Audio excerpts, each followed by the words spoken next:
hari ini kita akan belajar ikatan kimia. Chemical bonds. So, apa itu ikatan kimia? Dia merujuk kepada ikatan atau hubungan yang wujud di antara atom dengan atom. So, secara umumnya, kita ada 5 jenis ikatan yang perlu kita tahu. Dan hari ini cikgu akan guna beberapa contoh yang dalam harian supaya kita lebih senang faham dan lebih senang ingat. So, ikatan yang pertama adalah ikatan ion. Bila kita nampak ion, automatically we know that it form daripada cation dan anion. Okay, so Bi kita panggil ionic bond. So, dia macam gambar ini. Okay, so ikatan ion, dia diikat antara cation dengan anion. Okay, cation adalah datang daripada logam. Sebab logam akan menderma elektron dan membentuk cation. So, dia macam boys dalam satu hubungan. Manakala bukan logam, okay, dia macam girls. Dia akan terima electrons daripada logam dan seterusnya dia akan jadi anion. Okay, so disebabkan kita ada cation dan anion iaitu positively charged and negatively charged, mereka akan tertarik antara satu sama lain dengan kuat. Dan hubungan itulah kita panggil tarikan elektrostatik atau Bi, strong electrostatic force. Okay, so ikatan yang kedua dia macam persahabatan, friendships. Kita panggil dia ikatan covalent atau covalent bonds. Okay, sebab ikatan ini wujud di antara non-metal dengan cara sharing, perkongsian elektron. So, dalam ikatan covalent, kita ada 3 jenis. Kita boleh kongsi satu pasang elektron dan kita panggil dia ikatan covalent tunggal. Kita boleh kongsi 2 ikatan, 2 pasang elektron. Kita panggil dia ikatan covalent ganda 2. Dan kita boleh kongsi 3 pasang elektron. Kita panggil dia ikatan covalent ganda 3. Okay, so sini tak ada positively charged, tak ada negatively charged. So, tak ada electrostatic force. Yang ketiga, kita panggil ikatan hidrogen atau Bi hydrogen bond. Hidrogen adalah satu atom yang sangat senang menarikkan atom-atom lain untuk berkongsi elektron dengan dia. So, di sini hidrogen macam idol yang kita minat. Okay, so manakala yang sentiasa minat kepada idol, fans peminat-peminatnya, contohnya fluorine, oksigen, nitrogen, akan berkongsi elektron dengan hidrogen supaya dua-dua jenis atom ini mencapai kestabilan dari segi susunan elektron dia. So, ciri-ciri atom yang sentiasa ingin menderma atau berkongsi elektron kepada hidrogen adalah atom yang mempunyai keelektronegatifan yang tinggi. Maknanya dia senang jadi charge negatif ataupun dia mempunyai electron valence yang banyak. Okay, so di sini tiada positively and negatively charged, so mereka diikat secara covalent. Okay, yang keempat, hubungan ini kita panggil ikatan dative atau ikatan koordinat. Dan hubungan dia adalah macam ini, macam ibu bapa kepada anak-anaknya. Dia sumbang elektron dari satu atom sahaja. Macam ibu bapa sentiasa beri kasih sayang kepada anak-anak mereka sahaja tanpa mengharapkan balas daripada anak-anak kita. Okay, so contribution of electron originate from one atoms only, itu adalah contoh ikatan koordinat. Okay, dan since sini kita pun tak ada positively charged and negatively charged, so mereka diikat secara covalent. Okay, so yang last. Okay, ikatan logam. Okay, kita pernah belajar dari bab yang sebelum ini. Okay, so ikatan logam dia macam mana? Dia macam susunan berpejal, di mana atom-atom logam susun secara teratur dan berputar pada satu tempat. So, logam bila dia susun secara teratur, dalam nukleus logam itu akan membawa charge positif. Dan ini mewujudkan satu lautan elektron sebab atom-atom ini susun secara teratur. Yang bersentuh antara satu sama lain yang paling dekat adalah elektron valence dia. So, elektron valence mereka akan saling bersentuhan dan di situlah akan wujud satu keadaan yang kita panggil lautan elektron.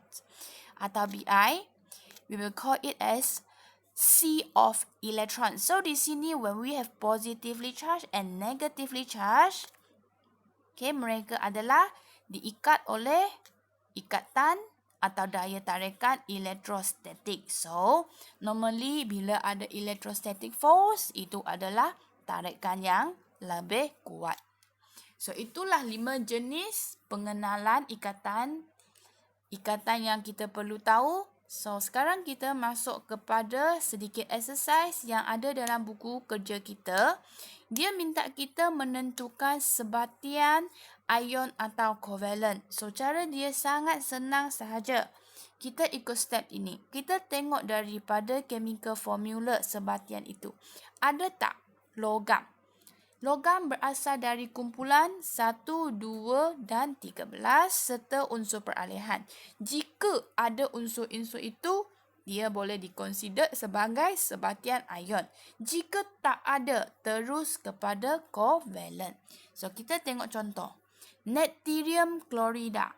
Ada tak logam di sini? Ada natrium. Dia daripada kumpulan 1. Jadi, automatik dia adalah sebatian ion. Kita tengok lagi satu contoh. Karbon dioksida. Ada tak logam di sini? Karbon, kita tengok kumpulan dia. Karbon kumpulan 14. Oksigen kumpulan 16. Jadi 14 dan 16 bukan kumpulan logam. Jadi dia adalah sebatian covalent. Okay, setakat ini kita hanya belajar sedikit pengenalan sahaja. Okay, sekarang kita akan masuk bahagian yang serius sikit. Ikatan ion. Okay, kita akan belajar secara detailnya. Termasuklah kita kena tahu pembentukan ion dan pembentukan sebatian ion. Okay, so kita pergi kepada bahagian yang pertama, pembentukan ion. So, kita tahu ada 2 jenis ion. Satunya cation, satunya anion. Cation adalah positively charged ion, while anion adalah negatively charged ion. So, apabila kita diminta menerangkan pembentukan ion, ini adalah langkah-langkah dia. Yang pertama, kita perlu dapatkan nombor proton.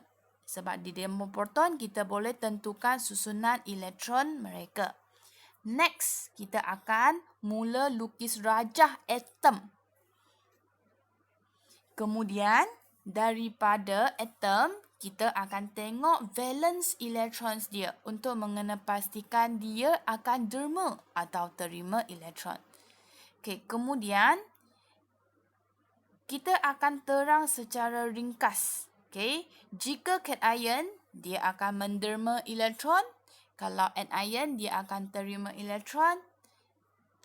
And then last, kita akan tulis persamaan setengah atau half equation. Apa itu half equation? Dia adalah persamaan yang hanya menunjukkan perpindahan elektron. So kita tengok contoh yang pertama. Kita nak terangkan pembentukan ion magnesium. So ini soalan, dia akan beri kita maklumat nombor proton adalah 12. So first step, kita tulislah susunan elektron atom magnesium ialah 2.8.2. Dapat satu mata. Next, kita akan lukis rajah. Okey, 2.8.2 maksudnya ada 3 petala. Petala pertama 2 elektron, kedua 8 dan ketiga 2. So, kita akan lukis. First, kita tulis dulu nama atom itu, magnesium. 3 petala. Masukkan elektron kepada setiap petala. Petala kedua 8 dan ketiga 2. Okay, apabila kita nak lukis rajah dia, cuba lukis elektron valence di hadapan supaya kita senang tunjukkan perpindahan elektron. So, di sini kita akan lukis satu anak panah untuk tukarkan bentuk atom kepada ion. So, di sini kita nampak dia, first dia kumpulan logam, pastinya dia derma elektron. Kemudian kita tengok bilangan valence elektron dia. Berapa? 2. Jadi ini bermakna dia akan menderma 2 elektron. Okay, so setelah 2 elektron valence diderma, sekarang dia tinggal berapa petala? 2 sahaja. So yang pertama 2 elektron, yang kedua 8. So, ini adalah ion. Okay, so bila dia jadi ion, dia sudah menjadi charge, kita kena tambah 2 benda. Satunya kita kena tambah kurungan. Yang kedua, kita kena tunjukkan nilai charge dia dengan jelas di sebelah atas kanan. So, ini charge 2, jadi tulis dulu nombor 12. Okay, dah siap, kita label. So, label electron arrangement of magnesium atom. Label perpindahan elektron sebanyak 2. Label 3. Nama magnesium iaitu ion magnesium. Dalam chemical formula dia 2+, dan electron arrangement sekarang terkini 2.8. So, kita nampak dia sudah mencapai susunan elektron yang stabil iaitu susun elektron oktet. Okay, so ini sudah dapat. Lagi mata kedua. Okay, kita tengok untuk mendapat mata seterusnya. Okay, ini saya tunjukkan yang tadi. Okay, kita nak explain. Okay, apa yang kita dapat daripada rajah yang kita lukis. So, kita kena explain pembentukan ion. Okay, first, satu atom magnesium, okay, menderma 2 elektron untuk membentuk ion magnesium agar mencapai susunan elektron oktet. So, kita ada 3 poin. Poin yang pertama, kita mesti jelaskan dia daripada atom. Dia derma berapa elektron dan dia jadi ion. Okay. And then yang last, susunan apa semasa dia sudah stabil. Iaitu sama ada susunan elektron oktet ataupun duplet. Okay, so last step kita akan tulis half equation. So, cara menulis half equation, kita akan tulis dulu atom punya chemical formula. Apa dia? Mg. And then satu anak panah kepada ion. Apakah chemical formula dia? Mg2+. Okay. So, kita akan tulis Mg kepada Mg2+. So, kita nak balancekan charge dia. Sini charge dia kosong, tak ada charge. Sini charge ada 2. Jadi, macam mana saya nak samakan dia? Saya nak tambah elektron. So, elektron 1 biji menunjukkan negatif 1. So, untuk samakan kedua-dua belah, elektron pastinya saya letak di belakang supaya saya boleh kosongkan positif 2. Jadi, tambah derma berapa elektron? 2 elektron. Jadi, 1 elektron menunjukkan 1 negatif 1 charge. Kalau 2 maksudnya negatif 2. So, positif 2 tambah 2 negatif 1 sudah jadi kosong. Jadi, sudah balance. Okay. So, ini adalah half equation untuk pembentukan cation. Okay. Jadi, di sini, kalau kamu sudah faham konsep half equation, Kalau melibatkan pendermaan elektron, elektron dia mesti kita letak di belakang. Kalau dia melibatkan terima elektron, elektron dia mesti terletak di depan. Okay, so kita tengok lagi satu contoh. Yang tadi adalah pembentukan cation. Sekarang kita nak tengok pembentukan anion. So, contoh yang kita guna adalah ion oksida. Okay, ini kena be careful. Sebab nama semasa dia atom dengan nama setelah dia jadi anion adalah berbeza. Semasa atom, oksida ion ialah oksigen. Setelah dia jadi ion, dia sudah jadi oksida. So, ini ada markah. Okay, so dari segi soalan dia mesti bagi kita satu maklumat iaitu proton number dia. Sebab kita nak guna maklumat itu untuk cari susunan elektron. So, first point, susunan elektron atom oksigen ialah 2.8.6. Yang kedua, kita akan lukis rajah. Okay, so oksigen tulis O di tengah. Kemudian kita masukkan 3 petala. And then masukkan setiap elektron mengikut kedudukan di petalanya. Okay, kemudian kita akan kosongkan bahagian untuk terima elektron di hadapan. Kosongkan. Okay, sebab kita nak senang nampak apabila atom oksigen ini sudah terima elektron. Okay, so di sini saya kosongkan bahagian ini. Dan saya nampaklah dia kurang berapa lagi untuk capai kestabilan. Oh, sorry. Ini salah. Okay, 2.8.6. Okay, 2.8.6. Jadi di sini kita nampak dia kurang lagi berapa untuk capai kestabilan? 6 kurang lagi 2. Jadi dia akan terima 2 elektron. Okay, setelah terima 2 elektron, sekarang dia sudah capai 2.88. So, bila dia jadi charge, okay, jadi dia akan ada kurungan dan kita akan tunjukkan charge dia dengan jelas di sebelah atas darjah ini. So, betul tak charge yang saya tulis? Okay, salah. Sebab apa? Ini adalah anion. Anion ialah charge negatif. So, sekarang oksida berapa? 2 negatif. So, ini 2 negatif. Okay. So, dah siap. Kita akan labelkan 2.86.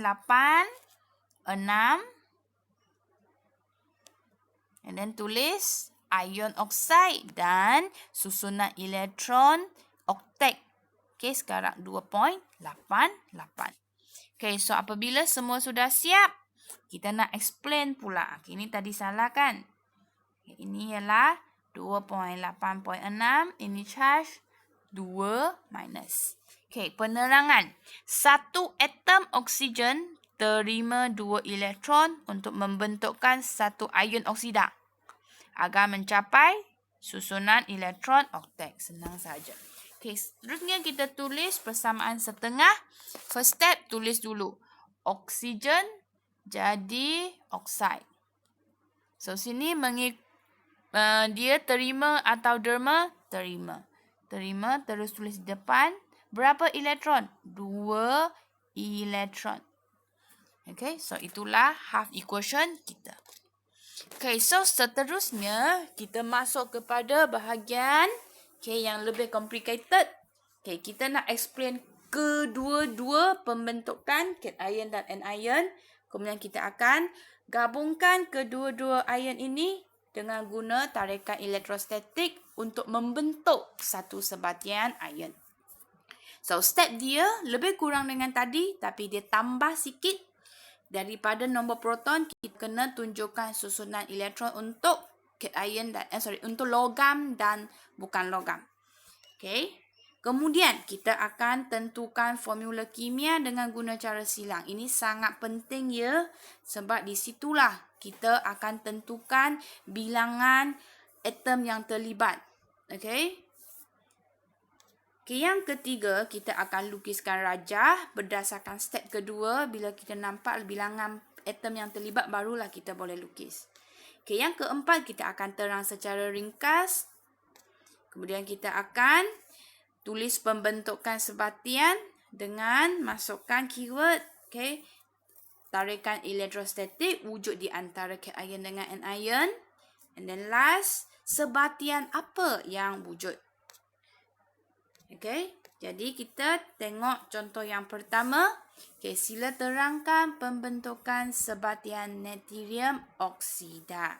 So, maklumat yang kita dapat, proton number untuk natrium 11, oksigen 16. Okay, so mata yang pertama, susunan elektron atom. Mesti tulis atom. Okay, sebab nanti dia akan jadi ion. So, atom ion adalah keyword yang biasa kita akan semak. So, susunan elektron atom natrium ialah 2.81 dan atom oksigen adalah 2.86. Kalau sini you tak nak tulis panjang natrium, you tulis short dia NaO pun tak apa. Boleh, kita terima. Okay, so yang kedua, kita nak guna cara silang sebab kita nak tentukan bilangan atom yang terlibat dalam pembentukan ion ini. So, we know that okay, Na daripada kumpulan 1, dia kumpulan logam, jadi dia akan bentuk Na+. Manakala oksida daripada kumpulan 16 dan kita sudah hafal, dia adalah charge 2 negatif. So, kita turunkan charge dia. Dan kita silangkan, kita akan dapat 2 atom natrium bergabung dengan 1 atom oksigen. So, sini berapa atom yang terlibat? 3. 2 atom natrium dan 1 atom oksigen. Okay, dalam exam, step ini tak ada markah, tetapi sangat-sangat penting. Kalau kita tak dapat tentukan bilangan atom yang terlibat, maka step seterusnya semua tak boleh buat. So, jangan malas, jangan skip step ni. Okay, so sekarang kita nak lukis rajah. Okay, rajah kita nak lukiskan dulu. Okay, satu bahagian logam, satu bahagian bukan logam. Okay, so saya lukis logam di hadapan sebab dia yang derma elektron. Okay, so lukislah natrium 2.81. Okay, dan saya akan tunjukkan bahagian yang nak derma elektron valensinya dia menuju ke hadapan. Supaya saya senang tunjukkan anak panah untuk derma kepada oksigen atom. Okay, so sama juga oksigen atom, saya akan tinggalkan ruang kosong di hadapan. Supaya saya boleh tinggalkan tempat untuk terima elektron yang diderma oleh atom natrium. Okay, so, bila kita dah siap lukis perpindahan elektron ini, kita lukis satu anak panah. Kita akan lukis pembentukan sebatian ion. So, cara dia kita akan bandingkan dulu. Di sini logam atau bukan logam yang lebih sedikit. Bukan logam. So, sedikit kita letak di center. So, oksigen atom sekarang sudah jadi oksida. Setelah dia terima 2 elektron, saya letak dia di tengah. Okay, so yang the rest tu, okay, setelah dia derma, dia sudah tinggal 2 petala. Saya letak di tepi. Okay, oksigen. Okay, so mereka diikat oleh daya tarikan elektrostatik yang kuat. Jadi dia akan susun plus minus plus minus. Plus minus plus. Okay. So, saya ulang. Okay, anak panah. Oksigen atom yang sikit. Jadi setelah dia jadi oksigen, dia letak di tengah. Okay, dan kita masukkanlah elektron yang telah diterima. Dan natrium pula letak di tepi dia. Setelah mereka jadi ion, jangan lupa tambah kurungan dan tulis dengan jelas charge dia di sebelah atas kurungan itu. Setelah siap lukis rajah, jangan lupa label. Okay, so yang first 2 ini adalah atom natrium. Kalau Bi ada berapa biji? 2, so kena atoms. Okay, kemudian oksigen atom. Dan hasil sebatian ion nama dia natrium oksida Na2O atau sodium oxide Na2O. Okay, so seterusnya kita kena explain. So, di sini kita kena explain dua cation, dua atom natrium masing-masing menderma satu elektron valence untuk membentuk dua ion natrium. Okay. Daripada atom kepada ion. Satu mata. Kemudian, bila dia pindah, dia capai susunan elektron oktet yang stabil. Okay, yang oksigen pula daripada satu atom, dia terima dua elektron untuk jadi ion oksida. Okay, nama atom dengan ion adalah tak sama. Okay, sila ambil perhatian. Okay, agar mencapai susunan elektron oktet yang stabil, okay, dah siap. Okay, kemudian kita kena terangkan pembentukan sebatian itu disebabkan tarikan elektrostatik yang kuat wujud di antara cation dan anion. So, cation yang ada di sini adalah ion natrium, anion yang terlibat ialah ion oksida. Okay. Dan sebatian ion yang wujud adalah Na2O atau Bi. Two sodium atom donates one valence electron each to form two sodium ions so they can achieve a stable octet electron arrangement. Meanwhile, one oxygen atom gain two electrons to form one oxide ions so it can achieve a stable octet electron arrangement. So, bila dah siap, okay, the strong electrostatic force between the sodium ions and oxide ions is known as ionic bond. An ionic compound Na2O is formed. Okay, so last step, kita nak tulis persamaan setengah. So, di sini natrium sudah jadi natrium ion. Untuk samakan charge dia positif, kita tambah satu elektron. Jadi, satu positif, satu negatif. Sudah balance, sudah tak ada charge. Kemudian, yang oksigen pula, oksigen atom kepada oksida. Oksigen atom terima elektron, jadi tambah 2 elektron, sudah jadi oksida. Okay, so itu sahaja untuk hari ini. Kerja rumah hari ini, sila lengkapkan buku kerja muka surat 66 hingga 71. Itu sahaja. Bye.